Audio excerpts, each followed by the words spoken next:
Hello दोस्तों, बिहार पाठशाला में आप सभी का स्वागत है। आज की इस वीडियो में हम लेकर आए हैं क्लास 10 इकोनॉमिक्स, अर्थव्यवस्था एवं इसके विकास का इतिहास, चैप्टर 1 के टॉपिक नंबर 6, आर्थिक विकास की माप एवं इकाई, टॉपिक 6, जो कि बिहार बोर्ड एग्जाम 2026 के लिए बहुत ही इम्पोर्टेंट है। तो वीडियो को अंत तक जरूर देखें और पेन एंड कॉपी रेडी रखें। आर्थिक विकास की माप एंड सूचकांक। राष्ट्रीय आय, हम लोग इस वीडियोस में जानेंगे राष्ट्रीय आय क्या होती है, नेशनल इनकम क्या है। किसी देश में एक साल में बनी सभी वस्तुओं और सेवाओं का कुल पैसा मूल्य राष्ट्रीय आय होता है। मतलब एक साल में जितने भी वस्तुएं, गुड्स और जितनी भी सर्विसेज का पैसा मूल्य जो है, मॉनेटरी वैल्यू, उसको राष्ट्रीय आय बोलते हैं। एग्जाम में इसे लिख सकते हैं, राष्ट्रीय आय आर्थिक विकास का मुख्य सूचक है। नेशनल इनकम इकोनॉमिक डेवलपमेंट का मुख्य सूचक है। इसमें देश में एक वर्ष में उत्पन्न सभी वस्तुओं और सेवाएं शामिल होती हैं। जितने भी वस्तुएं हैं, जितने भी गुड्स बन रहे हैं, जितने और जो सर्विस मिल रही है, गुड्स एंड सर्विसेज, एक साल में जो प्रोडक्शन होती है, एक वर्ष में यह उत्पन्न होती है, वो शामिल होती है। जिस देश की राष्ट्रीय आय ज़्यादा होती है, जिस देश की नेशनल इनकम या राष्ट्रीय आय ज़्यादा होती है, वह विकसित देश कहलाता है। जैसे अमेरिका राष्ट्रीय आय ज़्यादा है तो विकसित देश है, इंडिया राष्ट्रीय आय कम है तो विकासशील देश है। जिस देश की राष्ट्रीय आय कम होती है वह अविकसित देश कहलाता है और डेवलपिंग इकोनॉमीज कहलाता है। वन लाइन आंसर हम ऐसे समझ सकते हैं, एक वर्ष में देश की कुल आय को, एक वर्ष में देश में जो जितने भी आय हैं उसको हम लोग राष्ट्रीय आय कहते हैं। जितने भी वस्तुएं या सर्विसेज का उत्पादन हुआ है उसको हम राष्ट्रीय आय कहते हैं। प्रति व्यक्ति आय क्या है? प्रति व्यक्ति आय, पर कैपिटा इनकम। देश में जितने भी कुल राष्ट्रीय आय को अगर जनसंख्या, सपोज 1,40,00,000 अभी जनसंख्या है, तो देश की राष्ट्रीय आय को उसके जनसंख्या से अगर डिवाइड करते हैं तो प्रति व्यक्ति आय आ गई। इसको क्या हो गया? पर कैपिटा इनकम, जिसको पीसीआई या प्रति व्यक्ति आय भी बोलते हैं। प्रति व्यक्ति आय राष्ट्रीय आय डिवाइडेड बाय जनसंख्या। अगर राष्ट्रीय आय एक साल में उत्पाद और सर्विसेज में, गुड्स एंड सर्विसेज एक साल में अगर 1,000 रुपये की हो रही है और हमारी आबादी 5 है, सपोज हमारी आबादी 5 या 10 है, तो 100/10 प्रति व्यक्ति आय ₹10 हो जाएगा। यह बताती है कि औसतन एक व्यक्ति कितना कमाता है। औसतन एक व्यक्ति कितना कमाता है प्रति व्यक्ति आय से हम ये समझते हैं। आर्थिक विकास मापने का एक महत्वपूर्ण सूचक है। अगर प्रति व्यक्ति आय लोगों ज़्यादा है तो मतलब लोगों का जीवन स्तर अच्छा है। कैसे जीवन स्तर अच्छा है? पर कैपिटा इनकम ज़्यादा रहने से हम ज़्यादा चीज़ों का उपभोग करते हैं, अपनी ज़रूरतों को हम इजीली बाय कर सकते हैं, तो इसका मतलब हमारी जीवन शैली या जीवन स्तर अच्छी है। प्रति व्यक्ति आय औसत आय को प्रति व्यक्ति आय कहते हैं। प्रति व्यक्ति औसत आय को प्रति व्यक्ति आय कहते हैं। तो हम लोग जानेंगे कि राष्ट्रीय आय और प्रति व्यक्ति आय में क्या अंतर है। 1 मार्क्स और 2 मार्क्स, 1 मार्क्स और 2 मार्क्स क्वेश्चन आंसर्स में ये आ सकते हैं कि आधार इसका क्या है। राष्ट्रीय आय का आधार क्या है, प्रति व्यक्ति आय का आधार क्या है। इसका अर्थ क्या है? देश की कुल आय, राष्ट्रीय आय क्या है? देश की कुल आय है, प्रति व्यक्ति आय एक व्यक्ति की औसत आय है। राष्ट्रीय आय मतलब देश की कुल आय जितनी होती है उसको राष्ट्रीय आय बोलते हैं, प्रति व्यक्ति आय एक व्यक्ति की औसत आय। सूचक कुल विकास, सूचक में है कुल विकास कितने हुए, सूचक। और जीवन स्तर, इनका जीवन स्तर क्या होता है। राष्ट्रीय आय में कुल विकास कितना हुआ है देश का, उसके बारे में हम जानते हैं, जबकि प्रति व्यक्ति आय में जीवन स्तर को देखा जाता है। अगर प्रति व्यक्ति आय ज़्यादा है तो जीवन स्तर बढ़िया होगा। जनसंख्या नेशनल इनकम में उतना मैटर नहीं कर रहा है, जबकि प्रति व्यक्ति आय में पूरी तरह से जनसंख्या जुड़ी हुई है। अगर आबादी पर भी ये निर्भर करती है, क्योंकि अपन ये करते हैं। एग्जाम टिप्स जो बहुत इम्पोर्टेंट है, केवल राष्ट्रीय आय से विकास का सही अनुमान नहीं लगाया जाता है। केवल राष्ट्रीय आय से, अगर नेशनल इनकम है कि 100 रुपया अगर कोई कंट्री की नेशनल इनकम है, तो इससे हम लोग विकास का अनुमान सही से नहीं लगा सकते हैं। इसके लिए प्रति व्यक्ति आय ज़्यादा उपयोगी मानी जाती है। वो कैसे? अगर प्रति व्यक्ति आय ज़्यादा है तो उसकी जीवन स्तर उतनी अच्छी होती है।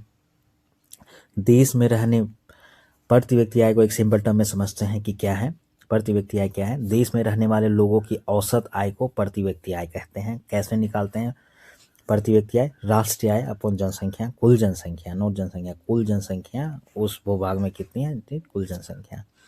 राष्ट्र आय को कुल जनसंख्या से भाग देने पर जो आय मिलती है उसे प्रति व्यक्ति आय कहते हैं। क्यों महत्वपूर्ण है? यह आर्थिक विकास का मानक माना जाता है। इससे लोगों का जीवन स्तर पता चलता है। इसमें लोगों का जीवन स्तर पता चलता है। विश्व बैंक के अनुसार देशों का वर्गीकरण किया गया है। इसी बेसिस पर विश्व बैंक के अनुसार देशों का वर्गीकरण किया गया। कैसे? विश्व विकास रिपोर्ट, वर्ल्ड डेवलपमेंट रिपोर्ट 2006 के अनुसार देशों का वर्गीकरण किया गया है। विकसित देश, जिसको समृद्ध देश भी कहते हैं, और विकसित देश कहते हैं। जिन देशों की प्रति व्यक्ति आय ज़्यादा है उनको विकसित देश या समृद्ध देश कहते हैं। अगर 4,53,000 रुपये प्रति वर्ष या उससे अधिक है, वर्ल्ड डेवलपमेंट रिपोर्ट 2006 के अनुसार अगर प्रति व्यक्ति आय 4,53,000 प्रति व्यक्ति आय सालाना प्रति वर्ष 4,53,000 रुपये प्रति वर्ष, इस से अगर ज़्यादा है तो वो देश विकसित या समृद्ध देश कहलाता है। निम्न आय वाले देश को विकासशील देश कहते हैं। जिन देशों की प्रति व्यक्ति आय 37,000 रुपये प्रति वर्ष या उससे कम हो। अगर 37,000 रुपये एक आदमी किसी भूखंड में या किसी देश में कमा रहा है एक साल में, अगर उससे 37,000 या उससे कम हो तो उसको हम विकासशील देश कहते हैं। भारत की स्थिति, भारत की प्रति व्यक्ति आय 2004 में 28,000 रुपये थी। कितनी थी भारत की प्रति व्यक्ति आय? 2004 में 28,000 रुपये प्रति वर्ष थी। तो इसलिए इसको भारत को विकासशील देश, इसलिए भारत को निम्न आय वाला या विकासशील देश माना गया है। राज्यों की प्रति व्यक्ति आय का एक तालिका हम लोग देखते हैं। एक आधारित प्रश्न हो सकता है। तालिका 1.3 या 1.3 में देखेंगे चयनित राज्यों की प्रति व्यक्ति आय 2000 से 2003 तक। राज्य और प्रति व्यक्ति आय हम देखेंगे कि राज्य है और उस राज्य का प्रति व्यक्ति आय कितना है। पंजाब की प्रति व्यक्ति आय 26,000 रुपये, केरल की 22,800 रुपये 2000 से 2003 तक, और बिहार की 5700 रुपये है। तालिका से निष्कर्ष ये निकलता है कि पंजाब की प्रति व्यक्ति आय सबसे अधिक है जबकि बिहार की प्रति व्यक्ति आय सबसे कम है। यदि विकास के पैमाने का आधार प्रति व्यक्ति आय हो तो पंजाब सबसे ज़्यादा विकसित है, सबसे अधिक विकसित है, जबकि बिहार सबसे कम विकसित राज्य माना जाएगा अगर प्रति व्यक्ति आय पैमाना हो तो। मानव विकास सूचकांक ह्यूमन डेवलपमेंट इंडेक्स क्या होता है? क्या है यह विकास मापने का आधुनिक और व्यापक सूचक है। एक लार्जर कॉन्टेक्स्ट में एक लार्जर मानक है, व्यापक सूचक है, जो विकास मापने का एक आधुनिक सूचक है। ह्यूमन डेवलपमेंट इंडेक्स ये किसके द्वारा ये पब्लिश की जाती है? ये यूनाइटेड नेशन डेवलपमेंट प्रोग्राम, संयुक्त राष्ट्र विकास कार्यक्रम, संयुक्त राष्ट्र विकास कार्यक्रम द्वारा किनके द्वारा ये ह्यूमन डेवलपमेंट इंडेक्स को फाउंड किया गया था? महबूब उल हक के निर्देशन में ये किया गया था। ह्यूमन डेवलपमेंट इंडेक्स लाया गया था। विकास मापने का एक व्यापक तरीका है। कहाँ प्रकाशित की गई थी ह्यूमन डेवलपमेंट रिपोर्ट? किनके द्वारा? यूनाइटेड नेशन डेवलपमेंट प्रोग्राम, और वो रिपोर्ट का नाम है ह्यूमन डेवलपमेंट रिपोर्ट। महबूब उल हक, जिनके पीछे जो साइंटिस्ट थे, सोशल साइंटिस्ट या साइंटिस्ट इकोनॉमिस्ट थे, वो महबूब उल हक थे। HDI क्यों जरूरी है? केवल आय से विकास नहीं मापा जा सकता है, इसलिए HDI में ह्यूमन डेवलपमेंट इंडेक्स में शिक्षा की भी बात करते हैं, स्वास्थ्य की भी बात करते हैं और आय की भी बात करते हैं। तीनों को शामिल किया जाता है। ह्यूमन डेवलपमेंट इंडेक्स में शिक्षा की बात होती है, स्वास्थ्य की बात होती है और आय की, तीनों की बात को शामिल किया जाता है। जैसे 1 मार्क्स 2 मार्क्स में 2-3 मार्क्स में क्वेश्चंस आ सकते हैं। अगर 1 मार्क्स के आए तो उसमें परिभाषा लिखें, फार्मूलाज लिखें। 2-3 मार्क्स में आए तो कारण और उदाहरण बताएं, और 5 मार्क्स में आए तो राष्ट्रीय आय, प्रति व्यक्ति आय, तालिका का निष्कर्ष, जैसे राष्ट्रीय आय क्या है आ सकते हैं, प्रति व्यक्ति आय पर कैपिटा इनकम क्या है, तालिका जो 1.3 दी गई थी उसका क्या निष्कर्ष निकलता है, या ह्यूमन डेवलपमेंट इंडेक्स की जो तालिका दी गई है या पर कैपिटा इनकम की जो तालिका दी गई है उससे क्या निष्कर्ष निकालते हैं। ह्यूमन डेवलपमेंट इंडेक्स का महत्व क्या है, ये सब चीज़ें क्वेश्चन प्रैक्टिस करनी है। मानव विकास सूचकांक मतलब ह्यूमन डेवलपमेंट इंडेक्स, एचडीआई क्या है? एचडीआई ऐसा सूचक है जिससे देशों की तुलना लोगों के जीवन, एचडीआई एक ऐसा सूचक है जिससे देशों की तुलना लोगों के जीवन स्तर, शिक्षा और स्वास्थ्य के आधार पर की जाती है। 3 क्राइटेरिया है, 3 मेजर पॉइंट है जिसमें लोगों की तुलना आपसी देशों के बीच में की जाती है। वो है जीवन स्तर कैसा है आम लोगों की, शिक्षा कैसी है आम लोगों की अलग अलग देशों के बीचों में, और स्वास्थ्य कैसा है लोगों के बीच में। इससे ही मापी जाती है ह्यूमन डेवलपमेंट इंडेक्स, मानव विकास सूचकांक। एचडीआई केवल आय पर नहीं बल्कि इंसान की गुणवत्ता पर भी आधारित है। सिर्फ आय हम लोग नहीं देख रहे हैं, शिक्षा की बात कर रहे हैं, स्वास्थ्य की बात कर रहे हैं, तो मतलब इंसान की गुणवत्ता पर आधारित है। एचडीआई के 3 प्रमुख घटक जो बहुत इंपॉर्टेंट है, हमने ऊपर भी देखा है, पुनः इसको देखते हैं। एचडीआई 3 सूचकांकों का औसत होता है। जीवन आशा सूचकांक जो एचडीआई है, मानव विकास सूचकांक या ह्यूमन डेवलपमेंट इंडेक्स, 3 सूचकांकों का औसत होता है। पहला है जीवन आशा सूचकांक, लोग औसतन कितने साल जीवित रहते हैं। स्वास्थ्य, लोग औसतन कितने साल जीवित रहते हैं ये देखना बहुत जरूरी है, जीवन सूचकांक। दूसरा है शिक्षा प्राप्ति सूचकांक, साक्षरता, पढ़ाई का स्तर क्या है, साक्षरता और पढ़ाई का स्तर क्या है। जीवन स्तर सूचकांक, प्रति व्यक्ति आय कितनी है, प्रति व्यक्ति आय कितनी है। एचडीआई जीवन आशा सूचकांक प्लस शिक्षा सूचकांक प्लस जीवन स्तर सूचकांक का औसत है। एचडीआई क्या है? ह्यूमन डेवलपमेंट इंडेक्स में मानव विकास सूचकांक, जीवन आशा सूचकांक प्लस शिक्षा सूचकांक प्लस जीवन स्तर सूचकांक का औसत को ही ह्यूमन डेवलपमेंट इंडेक्स कहते हैं। इसका मानक जो है, जो इसकी जो एवरेज है 0 से 1 तक है। एचडीआई का मान जो है 0 से 1 के बीच में होता है। कहाँ होता है?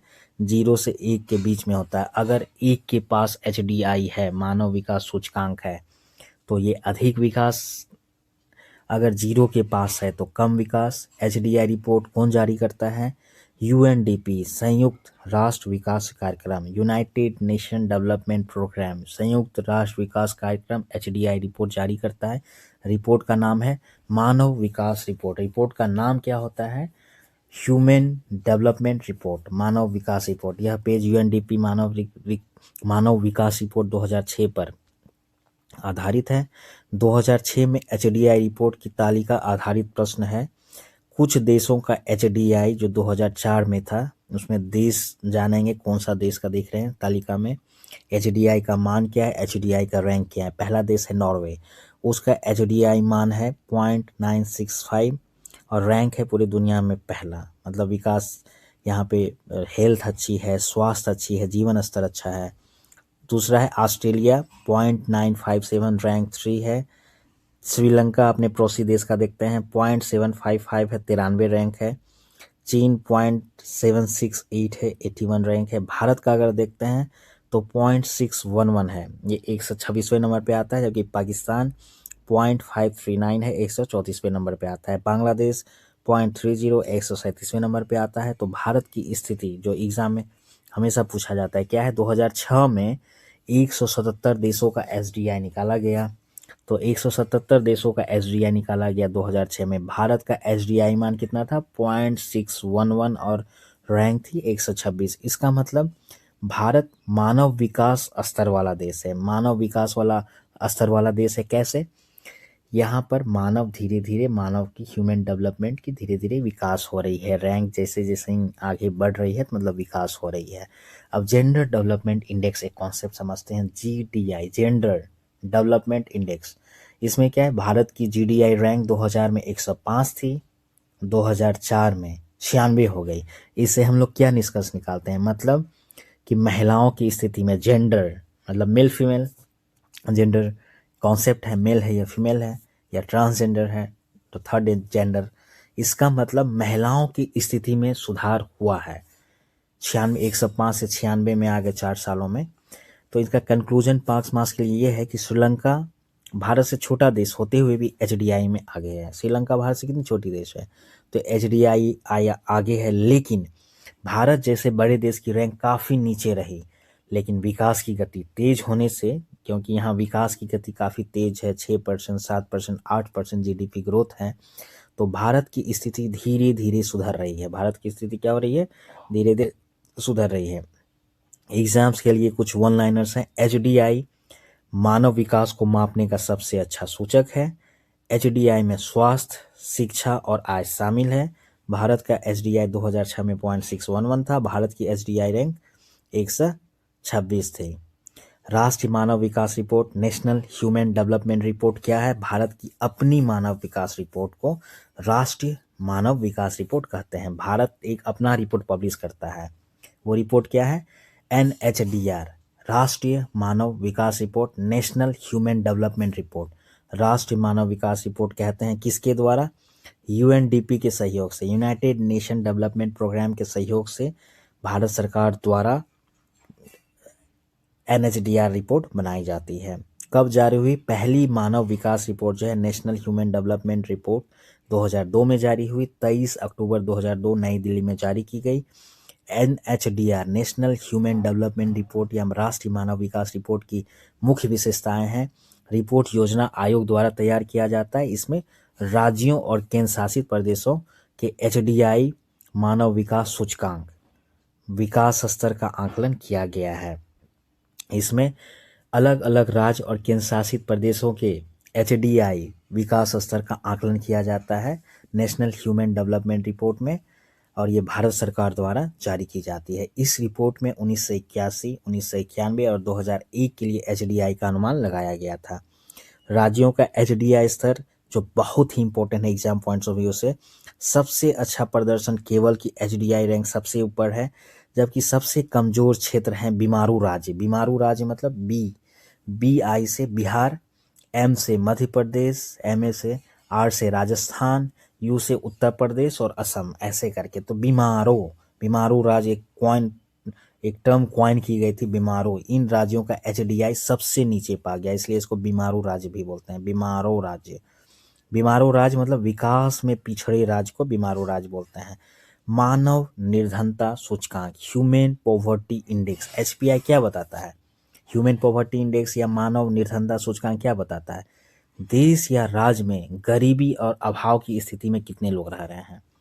यह पॉवर्टी रेशियो से मिलता जुलता है, लेकिन गरीबी का एक व्यापक रूप है। पॉवर्टी रेशियो में क्या रेशियो है जो कि जो टोटल पॉपुलेशन में जो गरीब लोग रहते हैं, लेकिन जो मानव निर्धनता सूचकांक है, ह्यूमन पॉवर्टी इंडेक्स है, ये थोड़ी लार्जर कॉन्टेक्स्ट में बात करता है गरीबों के लिए, कि गरीबों में व्यापक रूप में दिखाता है कि आखिर गरीबी किस फॉर्म की गरीबी है।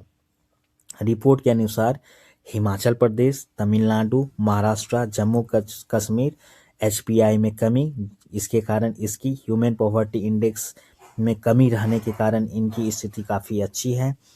बिहार, उत्तर प्रदेश और राजस्थान एचपीआई में मामूली कमी आई है, मतलब बिहार में अभी भी गरीबी से जो जीवन यापन लोग कर रहे हैं ज़्यादा है, उत्तर प्रदेश में ज़्यादा है, राजस्थान में ज़्यादा है। उपभोक्ता व्यय होता है, कंजम्पशन एक्सपेंडिचर पर भी ये डिपेंड करता है। एनएचडीआर में, नेशनल ह्यूमन डेवलपमेंट रिपोर्ट में बताया गया है कि पिछले कुछ वर्षों में ग्रामीण क्षेत्रों में उपभोक्ता क्षमता घटी है। इसका मतलब कि ग्रामीण क्षेत्रों में जो लोग रह रहे हैं उसको जो कंजम्पशन एक्सपेंडिचर है उसमें कमी आई है। अगर 1 रुपया पहले अगर 10 रुपया खर्च करते थे तो अब उसमें कम खर्च रहे हैं लोग। शहरी क्षेत्रों में उपभोग क्षमता बढ़ी है, लोग उसमें से उपभोग ज़्यादा कर रहे हैं, वस्तुओं का खर्च लोग ज़्यादा कर रहे हैं। इसका मतलब शहरों में जीवन स्तर ग्रामीण क्षेत्रों से बेहतर हुआ, क्योंकि ग्रामीण क्षेत्रों में पैसा नहीं है तो उपभोग कम कर रहे हैं, इस कारण से जीवन स्तर में कमी आई है। और वही दूसरी तरफ शहरी क्षेत्रों में उपभोग ज़्यादा हो रही है, तो शहरी क्षेत्रों में जीवन के स्तर में लोगों के एक इम्प्रूवमेंट मिला है, चाहे स्वास्थ्य हो, शिक्षा हो, आय की बढ़ोतरी हुई है। आधारभूत संरचनाएं क्या होती है? इंफ्रास्ट्रक्चर, इसका सिंपल डेफिनेशन है वो सुविधाएं या सेवाएं। इंफ्रास्ट्रक्चर क्या होती है? वो सुविधाएं और सेवाएं जो देश के आर्थिक विकास में मदद करती है। देश के आर्थिक विकास में मदद करती है उसको हम लोग इंफ्रास्ट्रक्चर कहते हैं, उन्हें आधारभूत संरचना या इंफ्रास्ट्रक्चर कहते हैं। उदाहरण के लिए एग्जाम में लिखने लायक जैसे बिजली हो गई, परिवहन इंफ्रास्ट्रक्चर है, बिजली इंफ्रास्ट्रक्चर है, बैंकिंग है, संचार है, स्कूल है, ये सब इंफ्रास्ट्रक्चर है, कॉलेज है, अस्पताल है, ये सब इंफ्रास्ट्रक्चर्स हैं, संरचना है। इनमें देश की आर्थिक रीढ़ भी कहा जाता है। अगर कॉलेजेज, अस्पताल डेवलप हो रहे हैं, बैंकिंग अच्छी हो रही है, तो इसका मतलब ये देश के बैकबोन है, इकोनॉमी के बैकबोन है, इकोनॉमिक डेवलपमेंट के बैकबोन है, देश की आर्थिक रीढ़ भी कहा जाता है। आधारभूत संरचना का महत्व क्यों है? आर्थिक विकास का मेन आधार ही है। अगर आधारभूत संरचना अच्छी है तो विकास तेजी से होता है। जितनी मजबूत आधारभूत संरचना, देश उतना ही अधिक विकसित होता है। किसी देश का विकास उसकी आधारभूत संरचना पर निर्भर करता है। कैसे? भारत की पहली नेशनल ह्यूमन डेवलपमेंट रिपोर्ट 2002 में जारी हुई। केरल का एचडीआई सबसे अधिक था। बीमारी राज्यों में एचडीआई सबसे कम है। बिहार, मध्य प्रदेश, राजस्थान, उत्तर प्रदेश, असम, बीमारों राज्यों का एचडीआई सबसे कम है। ह्यूमन पॉवर्टी इंडेक्स गरीबी की स्थिति बताता है। आधारभूत संरचना जो इंफ्रास्ट्रक्चर्स हैं, आर्थिक विकास की रीढ़ है। तो दोस्तों, यह था बिहार पाठशाला। अगर आपको यह वीडियो हेल्पफुल लगा हो तो लाइक कीजिए, कमेंट कीजिए, चैनल को सब्सक्राइब कीजिए बिहार पाठशाला। धन्यवाद। जय हिंद।